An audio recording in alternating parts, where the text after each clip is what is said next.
So some NCERT in text and the NCERT exercise questions of P block chapter. First question है when HCl reacts with Fe, it forms ferrous chloride.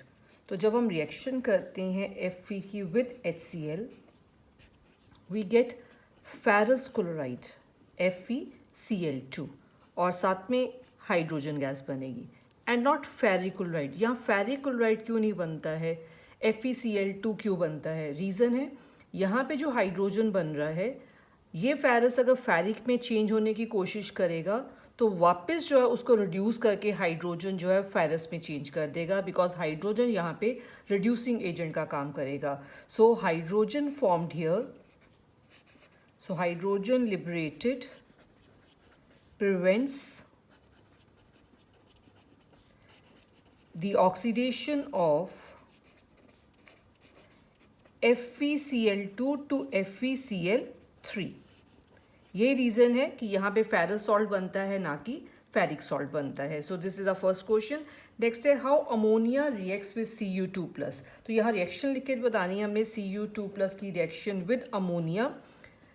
Ammonia यहाँ पे ligand का काम करेगा तो copper के साथ complex बनाएगा. That complex is CuNH3 and 2+ charge यहाँ पे आएगा और ये कॉम्प्लेक्स जो बनेगा that is of deep blue colour. तो ये रिएक्शन है अमोनिया की विद द Cu2+ के साथ. नेक्स्ट क्वेश्चन है बैलेंस्ड केमिकल इक्वेशन लिखनी है hydrolytic reaction of PCl5 with heavy water. PCl5 with heavy water means D2O के साथ रिएक्शन. इसको सपोज करो वाटर है, अगर H2O हम PCl5 में डालते तो फॉस्फोरिक एसिड बनता है H3PO4. H की जहाँ पे हम D लिखेंगे D3PO4 और साथ में बनता है HCl, तो यहाँ पे हम क्या लिखेंगे DCl लिखेंगे. इसको बैलेंस करने के लिए 5 and this one is D2O, so 4 total ये हो गया हमारे पास 8. हाँ, this is a balanced chemical equation. Next question, what happens when SO2 is passed through ferric salt solution. तो यहाँ पे भी रिएक्शन है, SO2 की रिएक्शन हमने करनी है with ferric Fe3+ के साथ.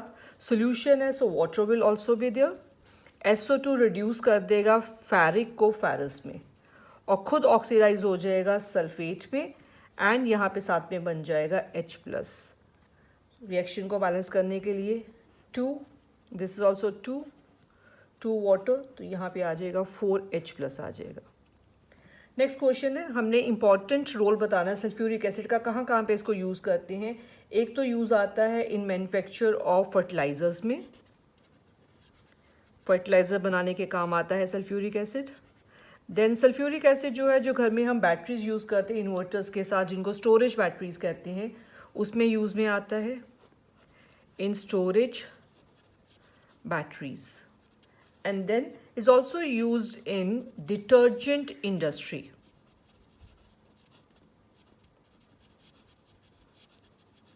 So these are the uses of sulfuric acid. Moving on to the next question. Name 2 poisonous gases prepared from chlorine. Chlorine से 2 poisonous gases जो हम बना सकते हैं. One poisonous gas is phosgene. Carbon monoxide और chlorine sunlight के presence में बनाते हैं COCl2 which is a poisonous gas. phosgene. Another example है क्लोरीन सल्फर के साथ कंबाइन करके it forms S2Cl2. This is also a poisonous gas off chlorine. One more example is mustard gas. S2Cl2 जो बनता है ये ईथीन के साथ कंबाइन करता है फर्दर और ये बनाता है mustard gas. This is the formula for mustard gas. Chloroethane लिया और बीच में यहाँ पे क्या आ जाएगा sulphur, so this is mustard gas. So these are the 2 examples 1 and 2. Next is balance this equation. XeF6 की हाइड्रोलिसिस है यहाँ पे और प्रोडक्ट XeO2F2 बन रहा है. अगर XeO2F2 बन रहा है तो मैंने आपको याद करवाया था यहाँ पे आपने 2 वाटर मॉलिक्यूल्स लिखने हैं एंड अकॉर्डिंग टू डैट ये हमारा हो जाएगा 4HF. Why is it difficult to study the chemistry of radon? Radon जो है ये रेडियो एक्टिव एलिमेंट है. इसकी केमिस्ट्री को स्टडी करना डिफ़िकल्ट है बिकॉज इसका हाफ लाइफ पीरियड बहुत कम होता है. तो इस half life period is very less, that is just 3.82 days का ही होता है, जिसकी वजह से इसकी केमिस्ट्री को स्टडी करना डिफ़िकल्ट है. So study of radon is difficult. तो this is the answer for this question. Next इसके बाद आते हैं एनसीईआरटी एक्सरसाइज के क्वेश्चंस हैं. Which aerosols deplete ozone. हमें पता है कि क्लोरोफ्लोरोकार्बन्स होते हैं जो डिप्लीट करते हैं ओजोन लेयर को. सो क्लोरोफ्लोरोकार्बन्स जिनको हम कहते हैं फ्रियॉन्स कहते हैं, और इनको हम लिखते हैं CCl2F2 mainly, that depletes ozone layer. और ये कैसे डिप्लीट करते हैं ओजोन लेयर को? ये ओजोन लेयर के साथ रिएक्ट कर जाते हैं. लाइक अगर हम Cl2CF2 लेते हैं क्लोरोफ्लोरोकार्बन, ये डिसइंटीग्रेट कर जाता है इनटू द फ्री रेडिकल्स. ये फ्री रेडिकल्स बन जाएंगे Cl फ्री रेडिकल, और एक ये बन जाएगा. ये जो Cl फ्री रेडिकल है this combines with the ozone, और ओजोन को चेंज कर देता है free radical, changes this to O2, और खुद ये चेंज हो जाएगा इनटू ClO फ्री रेडिकल में चेंज हो जाएगा. So this is the reaction जिसकी वजह से जो है ओजोन लेयर जो है वो डिप्लीट होती है. So Cl free radicals actually converts O3 to O2. How is SO2 an air pollutant. ये एयर पोल्यूटेंट कैसे है? SO2 जो मॉइस्चर में होता है वो बनाता है सल्फ्यूरस एसिड. SO2 इन मॉइस्चर फॉर्म्स, अगर SO3 होता है तो सल्फ्यूरिक एसिड होता है. SO2 in moisture forms sulfurous acid which damages the marble materials. Which damages marble material. Marble के साथ ये रिएक्ट करता है. सो इसकी रिएक्शन लिख के बताएंगे. Marble is calcium carbonate. When it reacts with the sulphurous acid this changes to calcium sulphide plus water plus carbon dioxide. तो मार्बल बिल्डिंग्स जो है उसके लिए हार्मफुल होता है SO2. और SO2 जो होता है ये प्लांट्स को भी डैमेज करता है. डैमेजेस प्लांट्स, उनमें जो ग्रीन कलर होता है क्लोरोफिल पिगमेंट जो होता है उसको ये स्लो डाउन कर देता है, उसकी फॉर्मेशन को. Slows down the formation of chlorophyll. तो जिसकी वजह से जो ग्रीन कलर होता है वो कम हो जाता है लीव्स में. सो लीव्स लूजेस ग्रीन कलर. इसको हम कहते हैं chlorosis. This is called chlorosis. Another harmful effect of SO2 is it affects throat and eye. It affects throat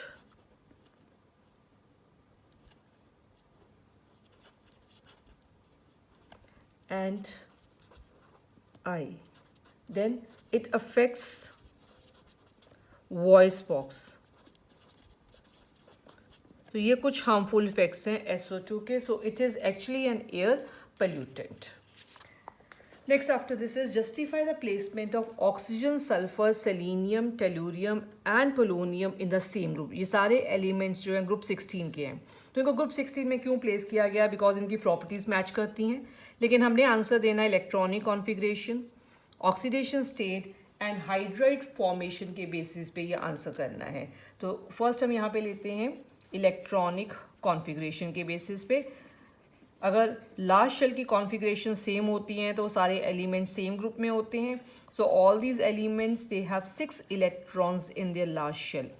all these elements have electronic configuration NS2 NP4. Total 6 electrons हैं last shell में. That is why it is justified to place them in the same group, that is in the group 16. तो justified है इनको same group में place करना in group 16 of the periodic table. ये तो हो गया हमारा on the basis of electronic configuration, हमने रीज़न दिया. दूसरी प्रॉपर्टी हमने यहाँ पे लेनी है ऑक्सीडेशन स्टेट के बेसिस पे. Because they have 6 electron in last shell. अगर तो ये वाले इलेक्ट्रॉन यूज़ करता है ये एटम तो ये ऑक्सीडेशन स्टेट दिखाएगा 2 +2 या -2 depending on it's electron activity. और अगर ये वाले इलेक्ट्रॉन में यूज़ करता है P वाले टोटल तो ये कितनी ऑक्सीडेशन स्टेट दिखाएगा? मैक्सिमम +6 दिखाएगा.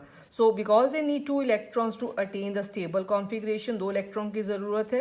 सो इसका मतलब इनकी जो मिनिमम ऑक्सीडेशन स्टेट है वो कौन सी होएगी, -2. 2 more electrons to have stable noble gas configuration. So minimum oxidation state जो है of these elements is -2 because इसमें 2 इलेक्ट्रॉन्स जो हैं वो अनपेयर्ड है. अगर हम इसको लिखें कॉन्फ़िगरेशन को NS2 NP4 लिख के अगर हम दिखाते हैं, this is NS, this is NP, NS2 NP में 4, तो ये 2 ऑर्बिटल्स जो हैं हाफ फील्ड है, अनपेयर्ड इलेक्ट्रॉन है.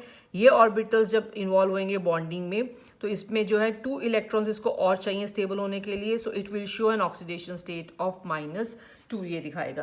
लेकिन -2 के अलावा जो है, -2 तो दिखाते हैं जो इलेक्ट्रोनेगेटिव एलिमेंट है, तो ऑक्सीजन एंड सल्फर तो इलेक्ट्रोनेगेटिव है, तो ये तो आसानी से they will show -2 oxidation state. लेकिन बाकी जो एलिमेंट्स हैं they are not so electronegative in nature, कम इलेक्ट्रोनेगेटिव हैं, तो जिसकी वजह से ये माइनस ऑक्सीडेशन स्टेट नहीं दिखा के कौन सी दिखाते हैं, प्लस ऑक्सीडेशन स्टेट दिखाते हैं. So they show positive oxidation state. और मैक्सिमम ऑक्सीडेशन स्टेट कितनी दिखाएंगे, जितने इलेक्ट्रॉन्स लास्ट वाले शेल में हैं, that is 6 electrons. So maximum oxidation state shown by these elements is +6. लेकिन ऑक्सीजन +6 ऑक्सीडेशन स्टेट नहीं दिखा सकता बिकॉज उसके लिए दोनों ऑर्बिटल के इलेक्ट्रॉन्स अनपेयर होने चाहिए, नेक्स्ट डी ऑर्बिटल में जाने चाहिए. लेकिन ऑक्सीजन के पास डी ऑर्बिटल्स नहीं है, इसलिए ऑक्सीजन जो है अपने ग्रुप की हाईएस्ट ऑक्सीडेशन स्टेट जो है +6 नहीं दिखा सकता. But oxygen due to absence of d orbitals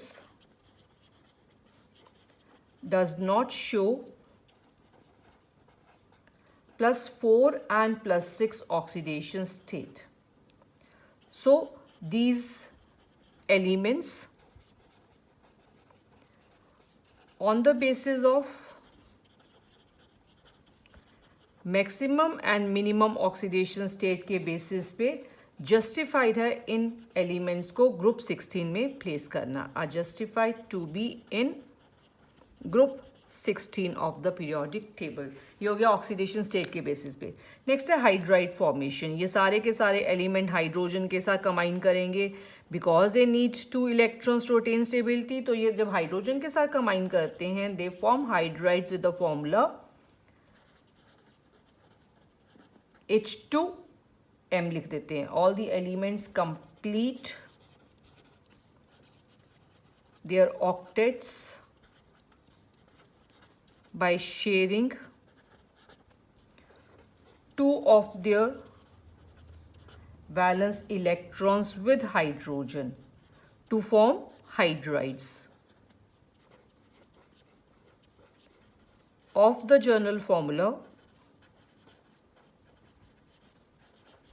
in elements के लिए हम यूज़ कर लेते हैं इन जनरल E यूज़ कर लेते हैं. सो EH2 फॉर एग्जांपल अगर ऑक्सीजन लेंगे तो ये बन जाएगा H2O, सल्फर में H2S, सेलीनियम है तो H2SC, H2TE एंड H2PO. तो सारे के सारे सेम फॉर्मूले वाले हाइड्राइड्स बना रहे हैं. So it is justified to place them in the same group.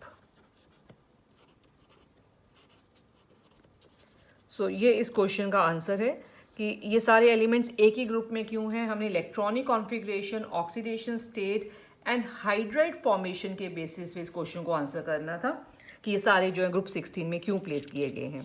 So next question now is why are halogen strong oxidising agents. Halogen strong oxidising agents इसलिए हैं because they easily gain electron, और reason ये है because they just need 1 electron to have stable configuration.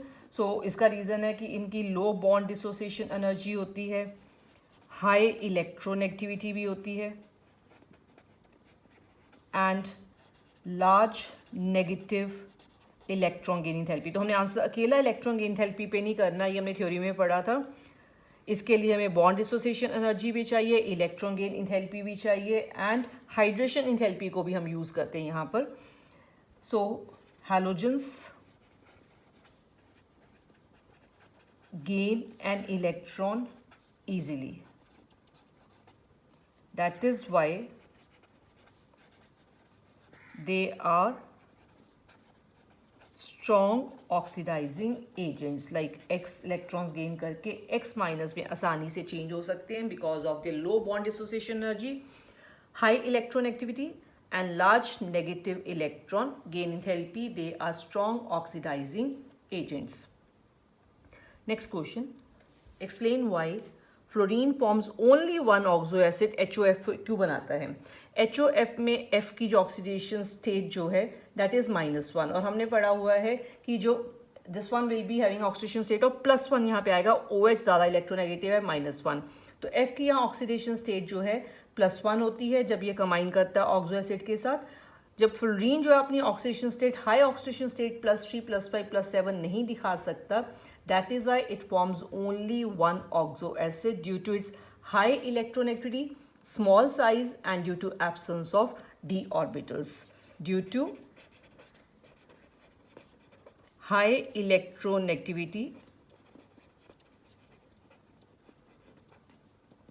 small size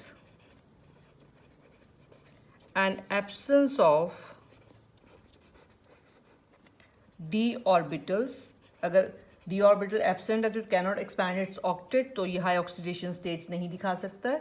so F does not form oxo acids with +3 +5 and +7 oxidation states. That is ये HOFO, HOFO2 and HOFO3 नहीं बना सकता. It can form only HOF. It just forms HOF with oxidation state of fluorine as +1. यहाँ पे fluorine की oxidation state कितनी है +1 है. So this is the answer for this question. Right. 2 uses of ClO2 कहाँ यूज़ में आता है. एक तो ये क्लोरीनेटिंग एजेंट है बिकॉज ClO2 आसानी से क्लोरीन प्रोवाइड कर सकता है. So it is a chlorinating agent तो जिसकी वजह से ये ब्लीच करता है वुड पल्प को. पेपर इंडस्ट्री में काम में आता है and purifies drinking water also क्योंकि ड्रिंकिंग वाटर को प्यूरिफाई करने के लिए क्लोरीन यूज़ की जाती है. So this is a good chlorinating agent and it also bleaches the flour to make white bread.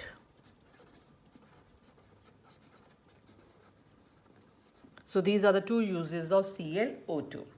Next question है, can PCl5 act as oxidizing agent and reducing agent? तो यहाँ इसका आंसर है कि PCl5 में P की oxidation state +5 है तो हाईएस्ट ऑक्सीडेशन स्टेट उसकी +5 होती है ग्रुप 15 एलिमेंट्स की.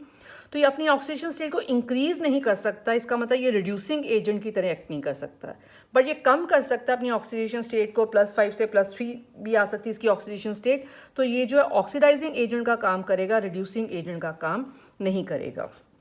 सो ऑक्सीडेशन स्टेट ऑफ फॉस्फोरस जो है इन PCl5 इज +5.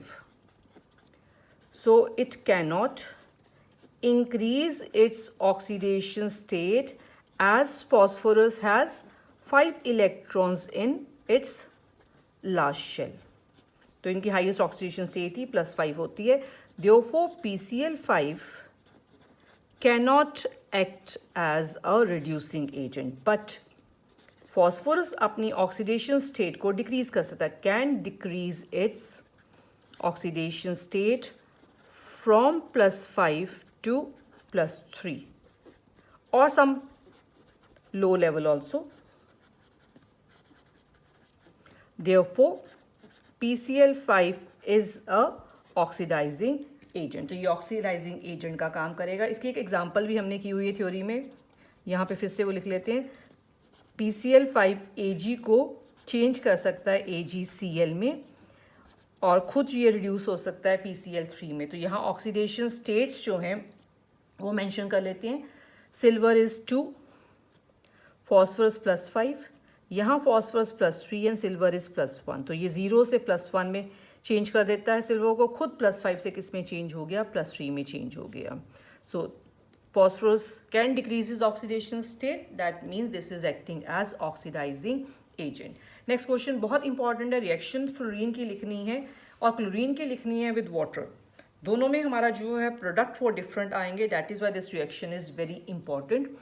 लेकिन फ्लोरीन की 2 रिएक्शंस वाटर के साथ है, 2 वाटर मॉलिक्यूल्स या 3 वाटर मॉलिक्यूल्स है, तो प्रोडक्ट डिफरेंट होएगा. अगर 2 वाटर मॉलिक्यूल्स लेते हैं तो यहाँ HF बनेगा और ऑक्सीजन, लेकिन 3 वाटर मॉलिक्यूल्स अगर हैं तो ऑक्सीजन के जहाँ पे O3 बनेगा.